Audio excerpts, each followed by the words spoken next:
भजन भक्ति तुमको वो प्रदान करेगी जो कोई नहीं दे सकता। एक मदन मोहन लाल जी के एक परम भक्त हुए, उनका नाम था सूरदास। 2 सूरदास हुए हमारी पृथ्वी पर। एक सूरदास हुए श्रीनाथ जी के भक्त और एक सूरदास हुए मदन मोहन लाल जी के भक्त। एक सूरदास उनके नेत्र नहीं थे, परंतु मदन मोहन लाल जी के जो भक्त थे सूरदास, इनके नेत्र थे। राजस्थान की भूमि में रहते थे। इतने अनन्य भक्त थे श्री मदन मोहन लाल जी के कि एक दिन विचरण कर रहे थे नगर में। नगर में विचरण करते हुए इन्होंने कहीं पर गुड़ बनते हुए देख लिया।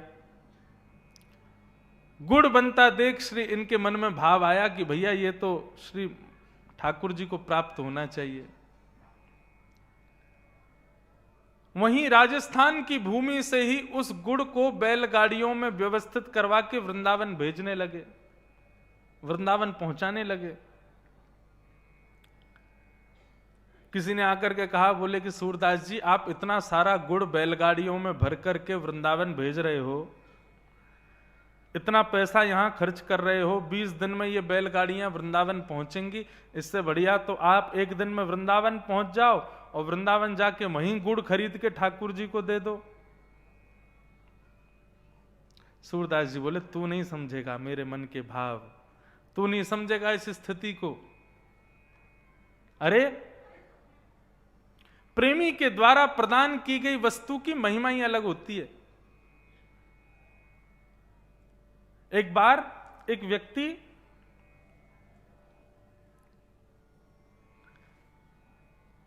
मूंगफली खा रहा था उछाल उछाल करके, अंधेरे में खा रहा था, तो इतने में ही उसके हाथ से एक मूंगफली गिर गई।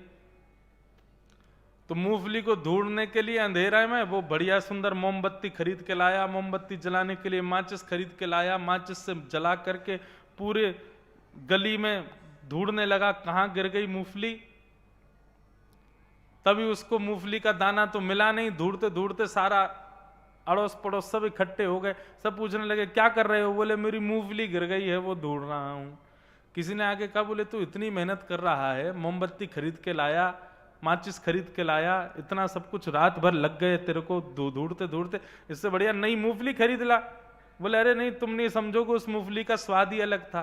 बोले क्यों अलग था? बोले मेरी प्रेमिका ने दी थी ना, मेरी प्रेमिका ने दी थी। उस मूंगफली में जो स्वाद होगा वो कहीं और थोड़ी मिलेगा मुझको। ऐसा ही स्वभाव ठाकुर जी का है। जब प्रेमी भक्त प्रेम से कोई वस्तु प्रदान करता है, ठाकुर जी उसको स्वीकार करते हैं, अनंत आनंद में आके स्वीकार करते हैं। सूरदास जी ने गुड़ भेजा राजस्थान की भूमि से। अब बैलगाड़ियों में भर भर के गुड़ जा रहा था। 20 दिन बाद जब वो गुड़ वृंदावन पहुंचा तो श्री मदन मोहन लाल जी की शयन आरती हो रही थी। सोने वाले थे ठाकुर जी। जैसी शयन आरती हुई तो शयन आरती के पश्चात ठाकुर जी मन में विचार किया, गुड़ तो आ गया है, लेकिन अब ये पुजारी जी मेरे को पवाएंगे तो है नहीं, अभी ये कब पवाएंगे? रसोई घर में जो पुराना गुड़ रखा है वो जब खत्म हो जाएगा तब ये गुड़ पवाएंगे। क्या करूं, मेरे को तो अभी पानी की इच्छा हो रही है, मैं तो सुबह तक भी इंतजार नहीं कर पाऊंगा। अब ठाकुर जी तो शयन में चले गए और पुजारी जी को स्वप्न दिया। बोले कि पुजारी जी वो अभी अभी गुड़ आया है राजस्थान से। बोले जी। बोले अभी उठो, गुड़ लेकर के आओ, पुआ बनाओ और मेरा भोग लगाओ। पुजारी जी बोले रात का समय, रसोईया वसोईया सब चले गए और ये अभी सोने का समय है, शीतकाल का समय, अब कहाँ ठंड में उठ के जाऊं, जाकर के मैं पुआ बनाऊं और फिर आपको पवाऊं? अरे प्रभु मुझसे तो बनाना भी नहीं आता, पाक शास्त्र मेरा इतना अच्छा नहीं है, आप सुबह तक इंतजार कर लो, सुबह जब मंगला होगी तब बनवा के पवा दूंगा। ठाकुर जी बोले अरे तू नहीं जानता, मुझसे इंतजार नहीं हो रहा है। 20 दिन से तुम मेरा श्रृंगार कर रहे थे, कभी मेरा मुकुट गिर रहा था, कभी मेरे कानों के कुंडल गिर रहे थे, कभी मोर पंख गिर रहा था। तुम रोज बोल रहे थे ठाकुर जी इतना श्रृंगार क्यों गिर रहे हैं? बोले हाँ हाँ महाराज, रोज श्रृंगार गिर जाता था। बोले श्रृंगार नहीं गिर रहा था, मैं प्रतीक्षा कर रहा था कि गुड़ कब आएगा। 20 दिन से मैं इसी की तो प्रतीक्षा कर रहा था। अब ये आ गया है तो अब मुझसे प्रतीक्षा मत करवाओ, मुझसे रहा नहीं जा रहा है, अभी जाओ जाकर के बनाओ। पुजारी उठा, रात में ही महाराज नहाया, नहा धो करके रसोई घर में गया। अब उससे बनाना तो आता नहीं था, गुड़ आदि इकट्ठा करके पुआ हुआ की सब व्यवस्थाएं कर रहा था। इतने में ही देखता है द्वार पर पीतांबरी पहने ठाकुर जी खड़े हैं, और ठाकुर जी आए, बोले अब हल्ला मत मचाइए, दोनों मिलके बढ़िया पुआ बनाएंगे, प्रेम से पाएंगे। और आधी रात में ही ठाकुर जी आ गए, पुजारी के संग पुआ बना के पाया, प्रेम से स्वीकार किया। ये है प्रेम लक्षणा भक्ति। ऐसी भक्ति मिल जाए, उसके बाद में भले ही मुक्ति ना मिले तो स्वीकार है। ऐसी भक्ति प्राप्त हो ठाकुर जी की। लेकिन हम उसके लिए कर्तव्यशील बनते कहां हैं? हमको तो सांसारिक सुखों में इतना आनंद आने लगता है, सांसारिक वस्तुओं में इतना हम लोग मजा लेने लगते हैं, क्योंकि ठाकुर जी की भक्ति के प्रति हमारा भाव बन ही नहीं पाता।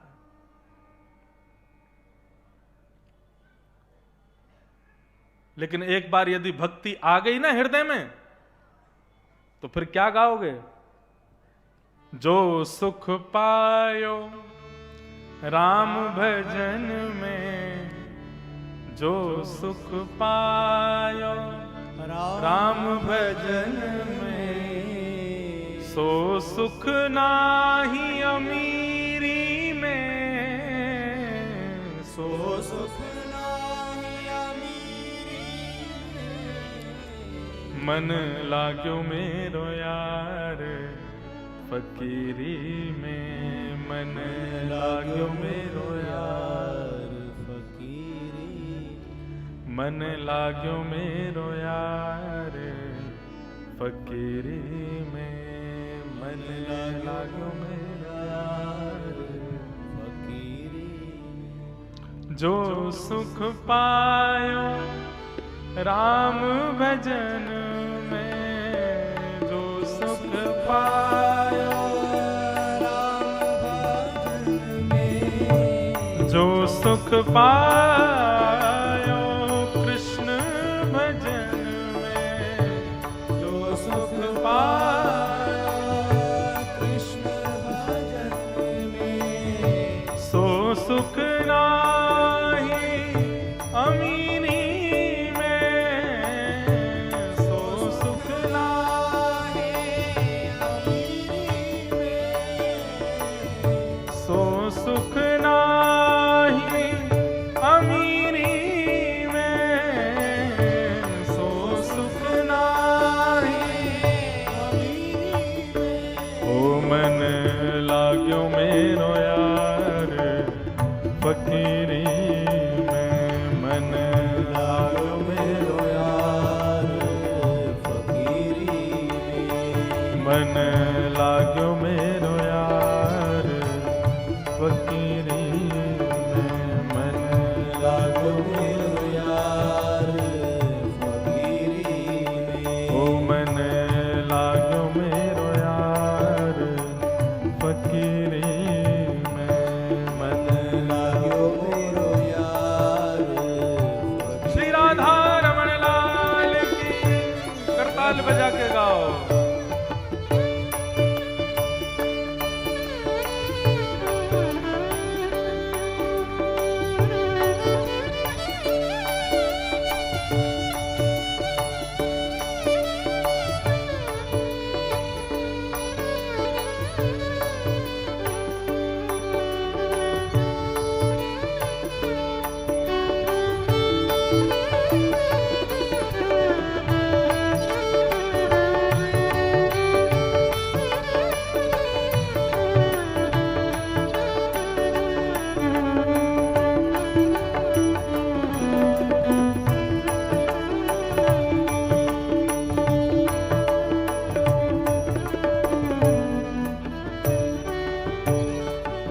भला बुरा सब का सुन लीजिए, भला बुरा सब का सुन लीजिए, भला बुरा सब का सुन लीजिए, भला बुरा सबका सुन लीजिए, कर गुजारन गरीबी में, कर गुजारन गरीबी।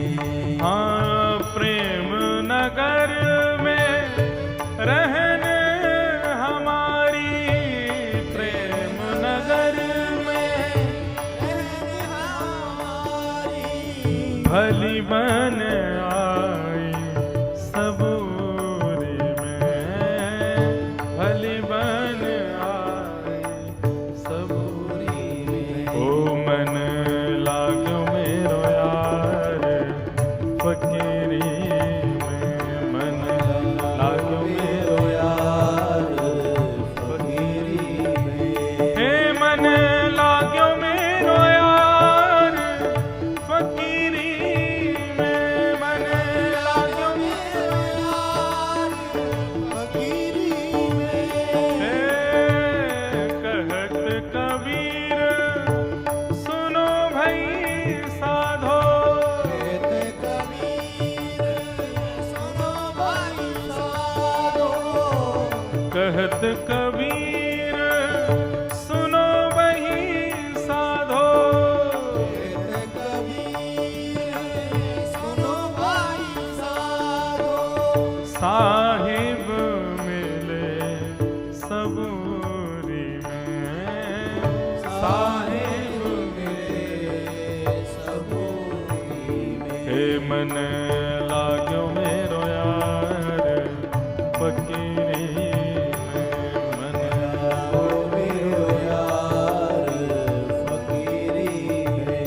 हाँ, जो सुख पायो राम भजन में, जो सुख पायो राम भजन में, जो सुख पायो राम भजन में, जो सुख पायो राम भजन में। सो सुख नाही अमीरी में, सो सुख नाही अमीरी में। हे मन लागो मेरो यार फकीरी में, मन लागो मेरो यार फकीरी में। हे मन लागो मेरो यार फकीरी में,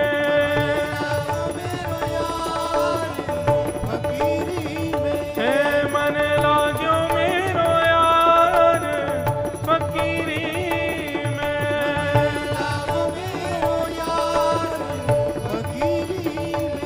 राम भजन में, राम भजन, हे राम भजन में, राम भजन में।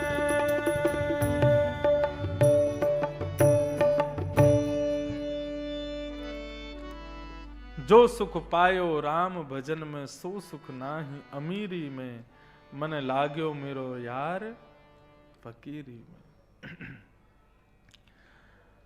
भगवत भजन में प्रीति उत्पन्न होना यह भी एक साधारण बात नहीं है।